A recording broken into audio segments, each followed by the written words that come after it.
दुनिया भर में हर साल छोटी और बड़ी कश्तियां उलटने से हजारों अफराद लुकमा अजल बन जाते हैं। अब इस मसले के हल के लिए आयरलैंड के माहिरीन ने एक ऐसी कश्ती तैयार की है जो पलट भी जाए तब भी खुद ब खुद सीधी हो जाती है। थंडर चाइल्ड नामी ये कश्ती आयरलैंड की एक कंपनी सेफ हेवन मुरीन ने मुल्की बहरिया के लिए तैयार की है। ये समुद्री तुगयानी और मुश्किल हालात में लोगों की तलाश, मदद और उन्हें बचाने का काम करेगी। थंडर चाइल्ड की रफ्तार 100 किलोमीटर फी घंटा है और ये 10 अफराद को संभाल कर समुद्री तपेड़ों का मुकाबला करने की सलाहियत रखती है। इसकी सबसे खास बात यह है कि इसका डूबना मुहाल है और पलट जाने पर भी ये खुद ब खुद सीधी हो जाती है। सेफ हेवन मुरीन के मैनेजिंग डायरेक्टर फ्रैंक पोलस्की ने बताया कि इसमें 3 अहम अवामिल शाया किए गए हैं। पहला ये कि इसका सेंटर फॉर ग्रेविटी यानी मरकज़े सकल बहुत कम है। दूसरा ये कि इसका कैबिन पानी अंदर नहीं आने देता और तीसरा इस कश्ती की उछाल की कुव्वत बहुत अच्छी है। यही वजह है कि ये बहुत मुश्किल से ही डूबती है। कश्ती के उछाल की सलाहियत को बरकरार रखने के लिए इसके अंदर मौजूद हवा के खाने खुद ब खुद भर जाते हैं।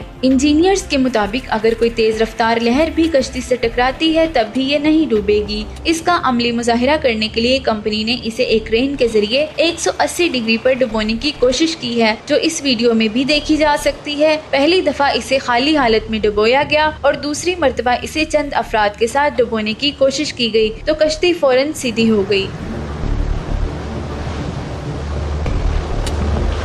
मजीद इस तरह की इंफॉर्मेटिव वीडियोस देखने के लिए हमारा फेसबुक पेज वैल्यू HDTV जरूर लाइक कीजिए। अपनी मेज़बान अनसब नाज को इजाज़त दीजिए। अल्लाह हाफिज।